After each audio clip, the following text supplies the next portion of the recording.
RC. Patel शैक्षणिक संकुलच्या 21 शाखांचा 10वीचा निकाल 100% लागला असून कनक पाटील व दीपक पवार हे दोन विद्यार्थी 98% गुण मिळवून धुळे जिल्ह्यात प्रथम क्रमांकाने उत्तीर्ण झाले असून त्यांच्यावरती अभिनंदनाचा वर्षाव होत आहे। संस्थेने व संस्थेतील सर्व शाखांमधील विद्यार्थ्यांनी यशाची परंपरा कायम राखली आहे। गुणवंत विद्यार्थ्यांचा आज प्रमुख पाहुण्यांच्या उपस्थितीत शाल श्रीफळ देऊन सत्कार करण्यात आला। या कार्यक्रमात प्रमुख पाहुणे म्हणून शिरपूर एज्युकेशन संस्थेचे उपाध्यक्ष राजगोपाल भंडारी, उमेशजी शर्मा, योगेश भंडारी, विनय भंडारी, बबन भंडारी हे उपस्थित होते। शिरपूर एज्युकेशन सोसायटीचे उपाध्यक्ष राजगोपाल भंडारी यांनी विद्यार्थ्यांना मार्गदर्शन करताना म्हणाले की ज्ञान, कौशल्य आणि उत्तम वर्तन यामुळे यशाचा मार्ग सुखकर होतो। आपल्या पाल्यांना त्यांच्या आवडीचा जीवन मार्ग निवडू द्या। पालकांनी त्यांच्या इच्छा, आकांक्षा आपल्या पाल्यावरती लादू नये असा सल्ला भंडारी यांनी दिला। विद्यार्थ्यांनी त्यांनी स्वतःमधील क्षमता ओळखा। येणाऱ्या काही वर्षात जगाला भारतातील टॅलेंटेड मॅनपॉवरची आवश्यकता पडणार आहे, हे लक्षात घेऊन अभ्यासक्रम निवडा असे सांगितले। संस्थेतील एकूण 1762 विद्यार्थ्यांपैकी सर्व विद्यार्थी उत्तीर्ण झाले असून संपूर्ण संस्थेचा निकाल हा 100% लागला आहे।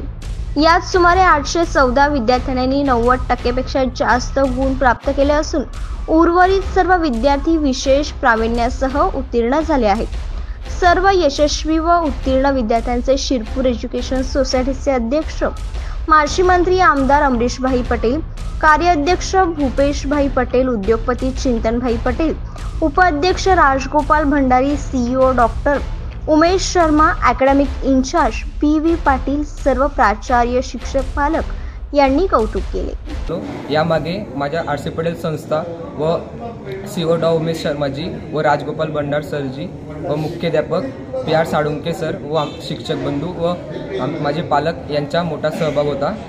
आमचे एप्रिल महिन्यात अभ्यासक्रम चालू झाले ते ऑक्टोबरपर्यंत संपण्यात आले। त्यात आमचे 10 सराव परीक्षा उत्तीर्ण झाले। त्यात मी चांगले टक्के मिळवून त्यातही उत्तीर्ण झालो होतो व मी जास्त प्रमाणात अभ्यास करत होतो।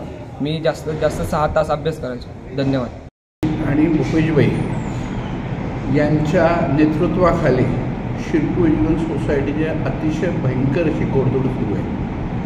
भयंकर म्हटलं म्हणजे दरवर्षाचे निकाल पाहिले 100% तर निकाल असतातच, परंतु जे पास होण्याचे पर्सेंटेज झालेले आहे ते अबोव 90% सुद्धा खूप जास्त आहे। दरवेळेस आम्ही 90%च्या अबोव लोकांना एकाच वेळेस बोलवतो आज सत्काराला, पण यावेळेस हॉल अपुरा पडल्यामुळे 93%च्या वरच्या लोकांना बोलवलेलं आहे सत्काराला।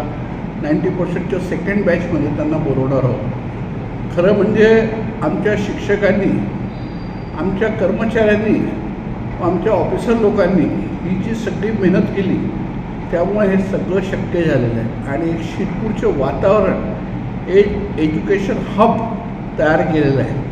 आम्ही बहिणी पुढे ज्या मोठ्या मोठ्या संस्था परत आणतात आहे आणि नवीन नवीन कोर्सेस जे शिरपूरला आणतात आहे, त्यांचं स्वप्न आहे की शिरपूरच्या मुलाला कुठेही बाहेर शिकायला जायची गरज पडणार नाही आणि त्यांनी इथे शिरपूरला अतिशय उत्कृष्ट असं शिक्षण त्यांना मिळेल। विशेषतः मुलींना कधी कधी अभ्यासाला बाहेर जाऊ देत नाही, पण त्यांची द्वारं खुले होतील। यावर्षी जसं इंजिनिअरिंग कॉलेजला सुद्धा 1500 सीट शिरपूरला होऊन राहील। या सगळ्या गोष्टीचा परिणाम आहे।